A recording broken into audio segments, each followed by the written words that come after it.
I also want to thank Senator Wilton Simpson. This is his district, and as Senate President, he's been a big champion of this, particularly supporting our springs and doing a lot of septic to sewer conversion, which is going to make a huge difference in water quality because of the runoff that we see from septic tanks.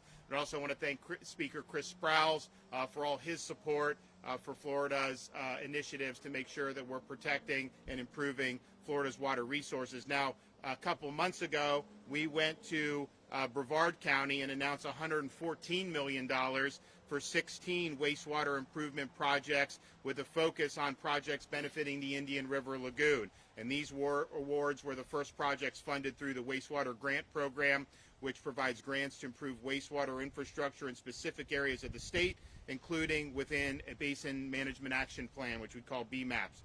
The Wastewater Grant Program was created when I proposed and the legislature enacted and I signed the Clean Waterways Act of 2020, very important piece of legislation for our state. It included a wide range of water quality protections aimed at minimizing the impact of nutrient pollution, including the septic tanks as well as agricultural runoff. We also realigned resources to enhance protection of Florida's environment and, of course, took efforts to safeguard our water resources. Now, last session, we created a dedicated funding source for the Wastewater Grant Program, ensuring consistent funding to improve wastewater infrastructure and reduce harmful nutrients across the state. This year's budget included the first of the dedicated funding, which made the announcement in the Indian River Lagoon possible, but of course we didn't stop there. In addition to state funding for the Wastewater Grant Program, thanks to support of the legislature, including President Simpson and Speaker Sprowls, the state was able to allocate $500 million to the program, making today's announcement possible. Today, through the Wastewater Grant Program, we're awarding more than $394 million to 72 wastewater treatment projects across Florida. These projects are primarily focused on wastewater treatment improvements, including many septic to sewer projects and upgrading treatment to advanced wastewater treatment.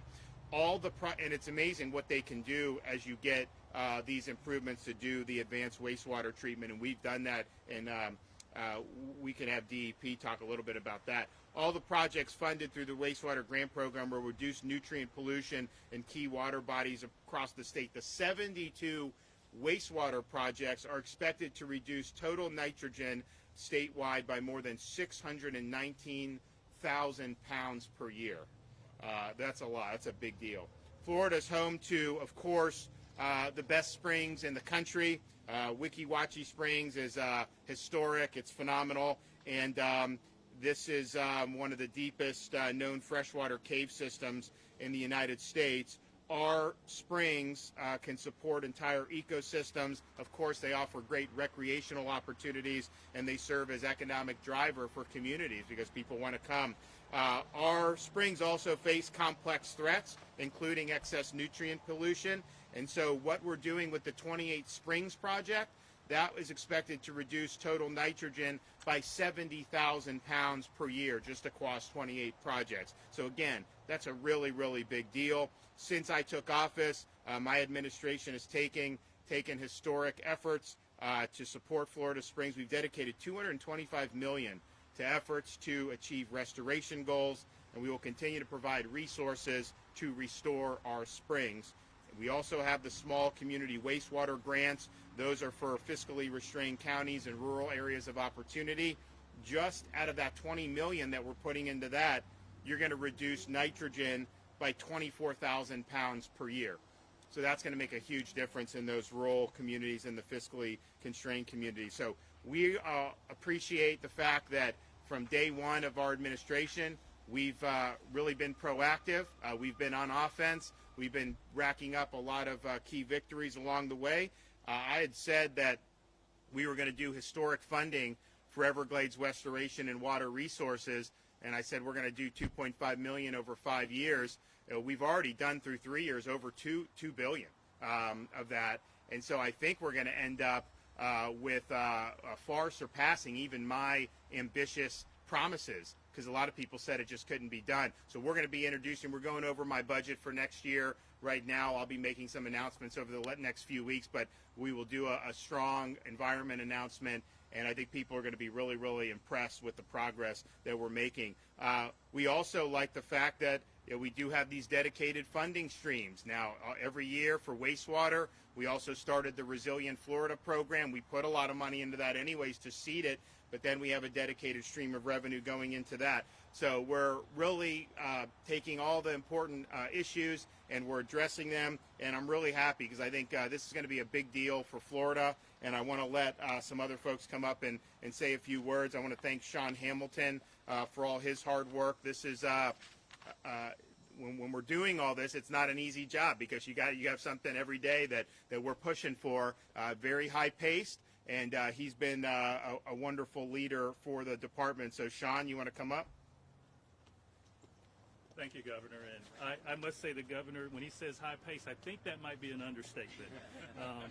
I think we reinvented the word pace. But first of all, it's great to be here, right, to take another step as we look, to invest in water quality restoration throughout the state. As the Governor mentioned, he made the environment a key priority. Ours within being in office, dedicating 2.5 over 4 years. Like I said, we're well under our way. But I think what's important is to make note of this provides, an important resource, right? The capital to invest in these projects that will make a meaningful difference over time and get us well on the way to do more now for our environment. So as a result of the Governor's leadership and these resources, we're making meaningful strides. The projects he talked about, there's a lot of partnership that went into these projects, but if you think about 103 wastewater and various projects throughout the state, that is a big jump towards starting to make meaningful difference in what's going to be a complex and challenging issue that we'll have to work through as, for the years to come. So, as just kind of going over a little bit in detail what the Governor mentioned, $481 million additional funding announced today. This includes federal wastewater funding and federal springs funding, which will support 103 projects throughout the state, as I mentioned. But again, some of those are going to vary from advanced wastewater treatment, bringing these utilities to what I would consider the new age, connecting septic systems throughout the state, and sewer upgrades. There's some amazing technology available to upgrade sewer systems for on-site treatment, and then also land acquisition to provide key buffers to some of the springs like you see here today. So this also includes $13 million award to projects right here in Hernando County, and I think I can't thank them enough for their partnership. It's those type partnerships that will be crucial to our success as we continue to endeavor along this road.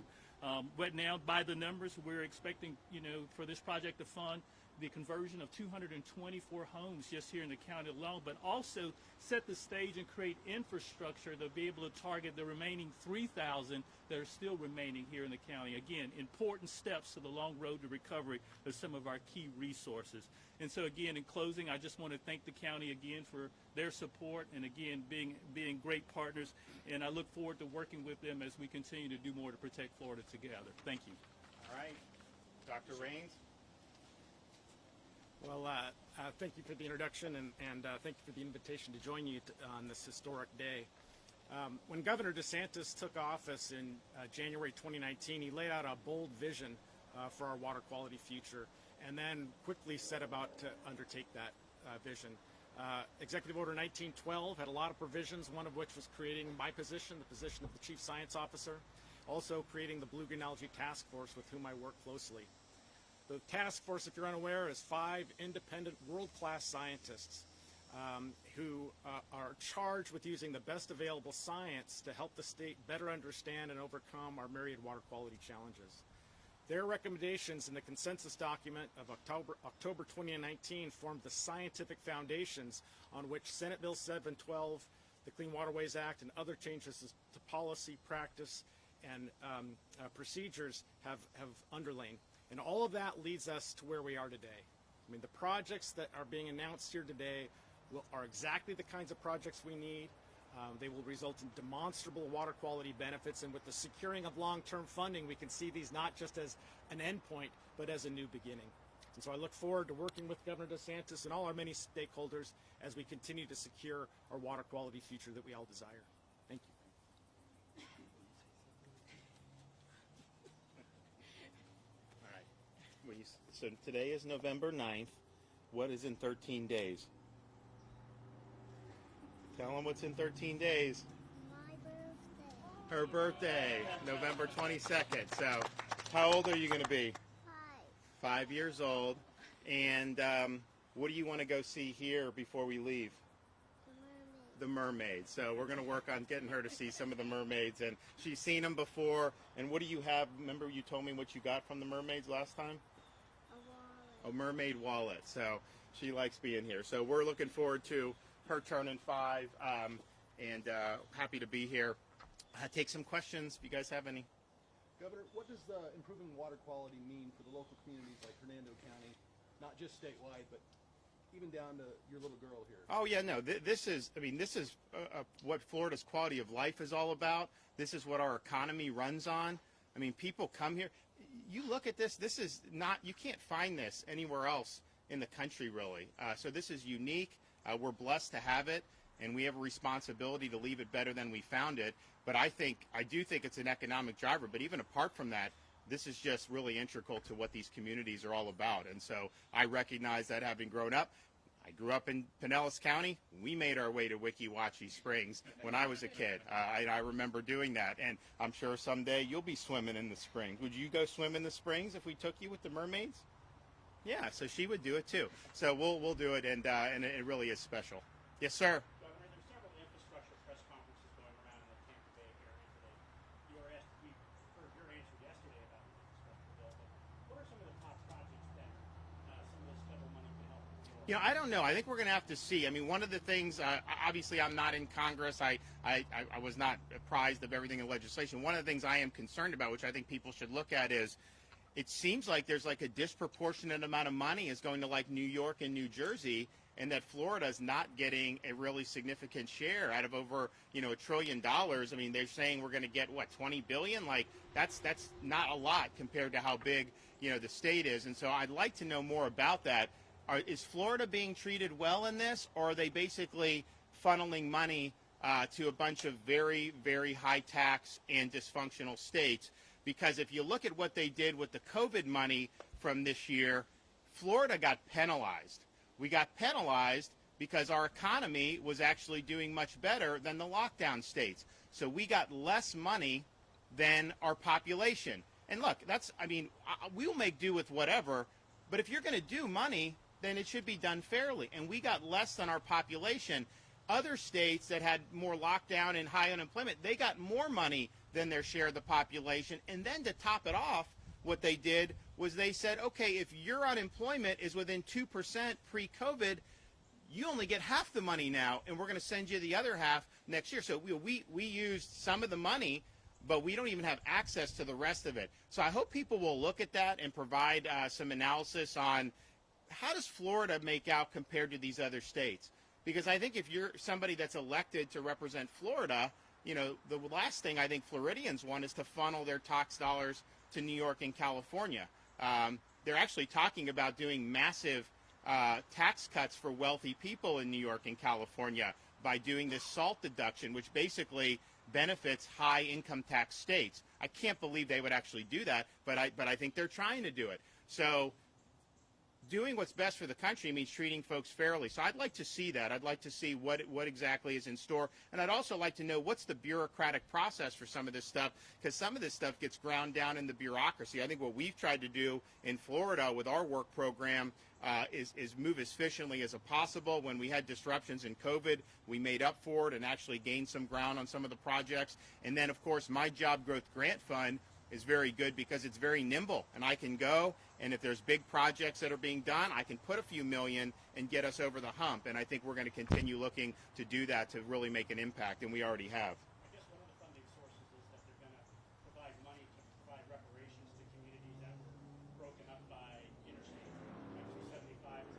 They say it's a big example. I have to look at that. I mean, I heard some weird stuff from the Secretary of Transportation trying to make this about social issues, and to me, a road's a road. I mean, it's not. So I don't know. I mean, I'd have to take a look at that.